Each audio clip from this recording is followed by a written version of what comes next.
Good morning, Year 6. Again, we're continuing in our reading session today with Private Peaceful. I hope you've enjoyed it thus far. And what we're going to do as we read through this text is we're going to have a look at how the book's developing.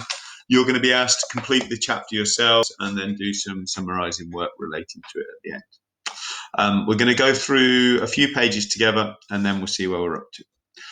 To be a successful summariser with a reader, you need to identify within whichever task you're being asked the key words. You need to think carefully about the order of events as they happened. Okay, so you can't just think these things happened.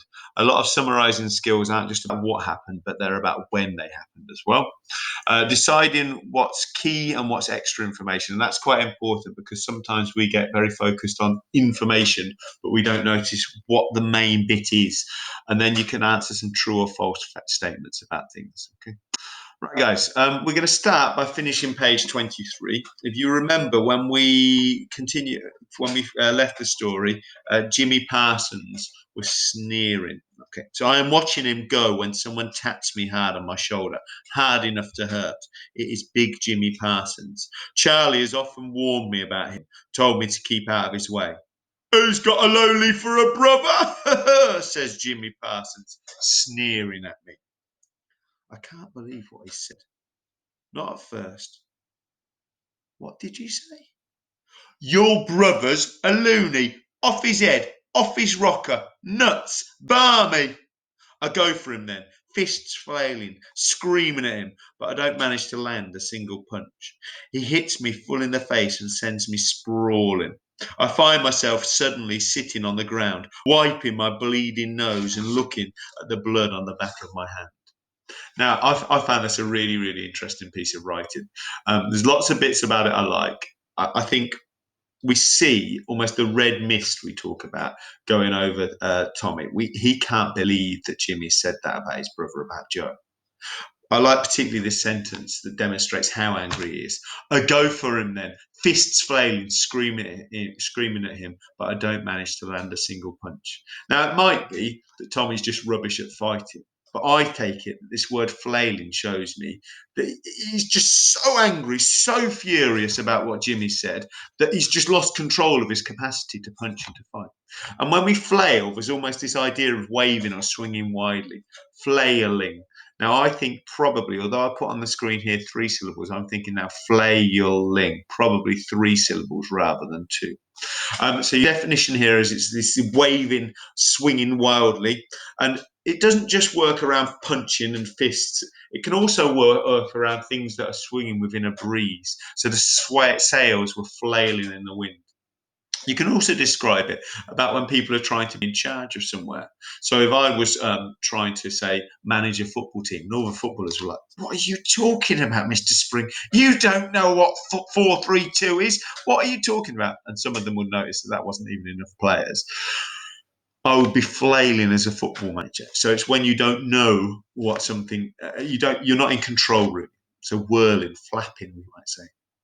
I was trying to think of effective antonyms, and it's quite challenging for some verbs, but maybe freezing because things are still, or controlling if we're thinking about things that are less chaotic. Okay, so that's an example of how we can pull apart that vocabulary. Turning on to page 24 now. Then he puts the boot in, hard. I curl up in a ball like a hedgehog to protect myself, but it doesn't seem to do me any good. He just goes on kicking me on my back, on my legs, anywhere he can. When he finally stops, I wonder why. I look up to see Charlie grabbing him round the neck and pulling him to the ground. They're rolling over and over, punching each other and swearing. The whole school is gathered round to watch now, egging them on. That's when Mr. Munnings comes running out of school, roaring like a raging bull. A great simile, that. Roaring like a raging bull. He pulls them apart, takes them by their collars, and drags them off inside the school. Luckily for me, Mr. Munnings never even notices me sitting there bleeding. Charlie gets the cane, and so does Jimmy Parsons. 6 strokes each, like our Victorian school day. 6 strokes each. So Charlie saved me twice that day. The rest of us stand there in the schoolyard in silence, listening to the strokes and counting them. Big Jimmy Parsons gets it first, and he keeps crying out, "Ow, sir! Ow, sir! Ow, sir!" But when it's Charlie's turn, all we hear are the whacks and the silences in between them. I'm so proud of him for that. I have the bravest brother in the world.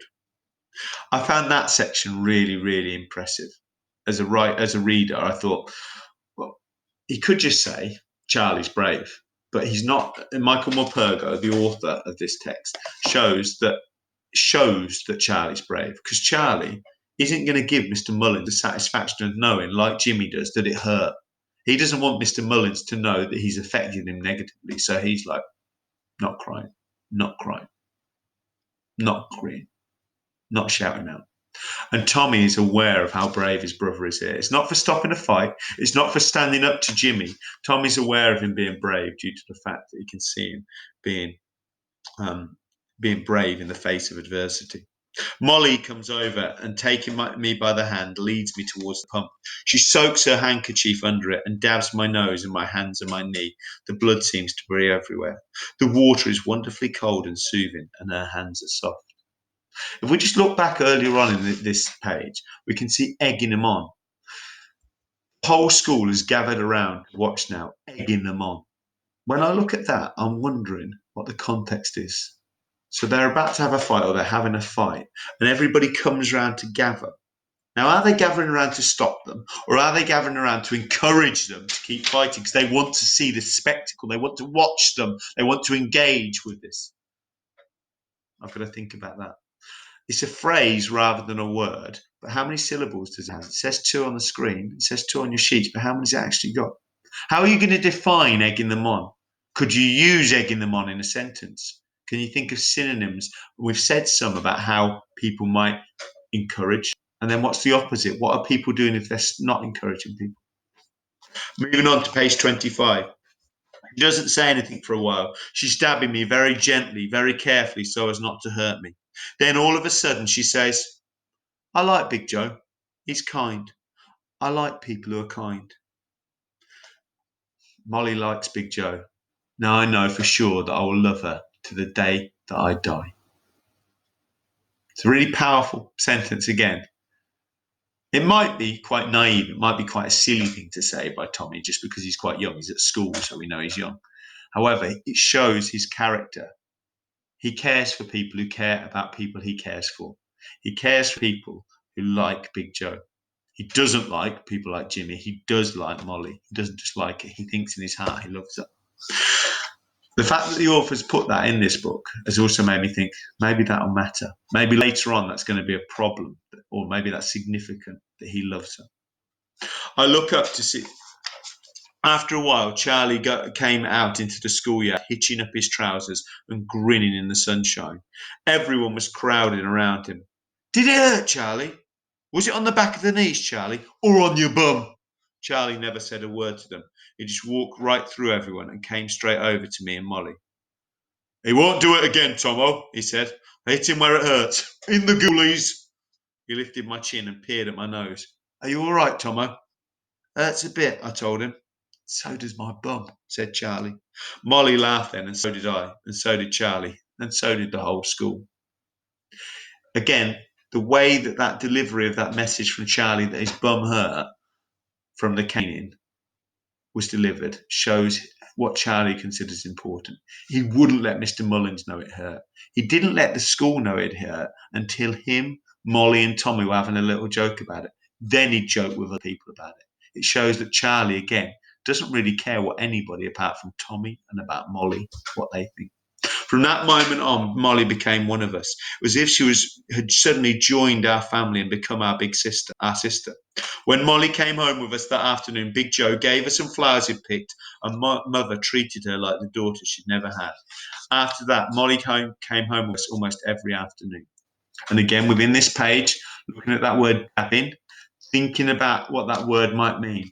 Thinking she's dabbing me very gently, very carefully, so as not to hurt me. With that verb, dabbing, what does that verb tell you about how Molly's doing it? Is she doing it like Mr. Springwood in a really clumsy fashion, or is she being more delicate and caring? How is she treating those people? Moving on to 26. She seemed to want to be with us all the time. We didn't discover the reason for this until a lot later. When you stop at that point, when you think she seemed to want to be with us all the time. We didn't discover the reason for this until a lot later. What is it that's making Molly so desperate to be with this family, the peaceful family? What is it that may be making her there? I remember Mother used to brush Molly's hair. She loved doing it, and we loved watching. Mother, I think of her so often, and when I think of her, I think of high hedges and deep lanes and our walks down to the river together in the evenings. I think of meadowsweet and honeysuckle and vetch and foxgloves and red campion and dog roses. These are all types of flower. You wouldn't know that unless you think of the context. We know that she's going for a walk. We know that she's near the river. So we think, what is it that she's thinking of? And it's always flowers. We know from earlier that foxgloves were mentioned as something that Joe got. There wasn't a wildflower or a butterfly she couldn't name. I loved the sound of their names when she spoke them, and now she's moved on from flowers to describing butterflies. Red admiral, peacock, cabbage like Adonis blue. It's her voice I'm hearing in my head now. I don't know why, but I can hear her better than I can picture her. I suppose it was because of Big Joe that she was always talking, always explaining the world about us. She was his guide, his interpreter, his teacher. As you see that, how you can see how the relationship with Mother's moved on, and the way that the tense that the author's writing in might tell us whether or not the narrator can still see Mother. They wouldn't have Big Joe at school. Mr. Munnins said he was backward. He wasn't backward at all. He was different. Special, Mother used to call him, but he was not backward. He needed help, that's all, and Mother was his help. It was as if Big Joe was blind in some way. He could see perfectly well, but very often he didn't seem to understand what he was seeing, and he wanted to understand so badly. So Mother would be forever telling him how and why things were as they were, and she would sing to him, often too, because it always made him happy and soothed him whenever he'd had one of his turns and become anxious or troubled. This page, I'd like you to think about that word backward. The way that the narrator writes that Mr. Munnins said he was backward shows, I think, based on his perception of Mr. Munnins, that he doesn't appreciate that word being used to describe Big Joe, his brother. So is it a positive word or a negative word? We see some synonyms for it with different and special that he would use, that the narrator and that his mother would use. But what do we think that backward might mean if we know about why Big Joe wouldn't be allowed at all? Your first piece of work, year six, is to go through those vocabulary elements for those pages and complete them. You can see we've done the first one for page 23, but for pages 24, 25, and 26, I'd like you to have a go at trying to complete them. And then you can see how we've done that first one for page 23, but that's already been done for you.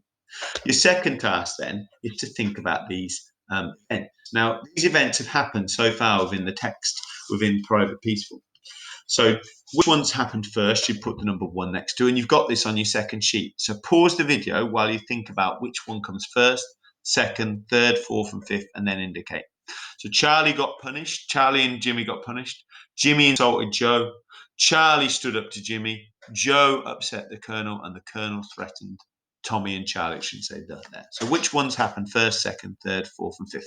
Pause the video while you go through the second element of the page there to try and identify that. And you've identified. Now that the first one was